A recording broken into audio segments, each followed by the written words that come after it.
So it's really awesome to follow Eileen up here. It so blows. But I'm going to take you in a little bit of a different direction. Love Life, when we found out that this was the theme tonight, I was very excited because that's actually our family motto.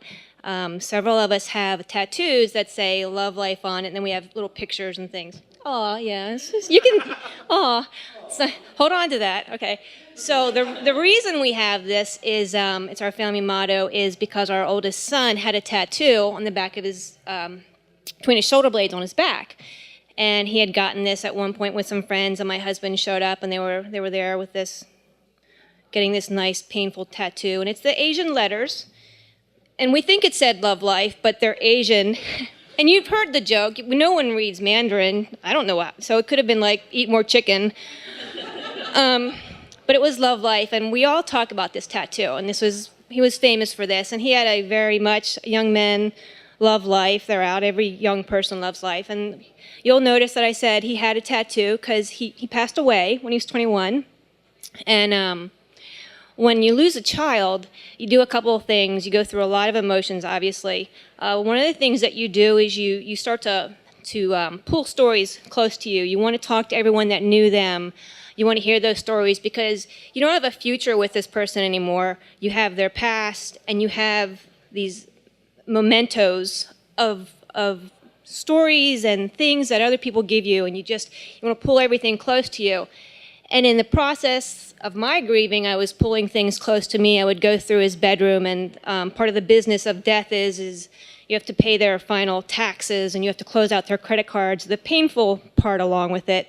And I was going through his bedroom stuff and cleaning things up so I could have my little shrine to my son, and people come over and visit.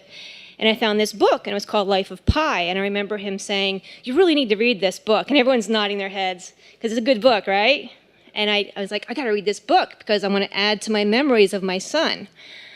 So I'm going through and reading this book, and just a short synopsis if you're not familiar with it. Guy lives in India. His family owns a zoo. For whatever reason, they have to move. They pack up the zoo, put it on like the Titanic, go across the ocean, and of course it sinks. So the boy ends up, his name is Pi, ends up in a huge little like boat, survivor boat thing, and a couple of the animals on this boat end up in his little dinghy, zebra, orangutan, and he's watching the ship sink, and he's in this life raft, and he sees this animal off in the distance, and it's all but drowning, and he recognizes it, and he's yelling, "Don't you want to live? Richard Parker, don't you want to live? Don't you love life?" And I'm like, oh my God, that's where he got it. That's where my son got the idea for his tattoo, I think. It's the best I can come up with.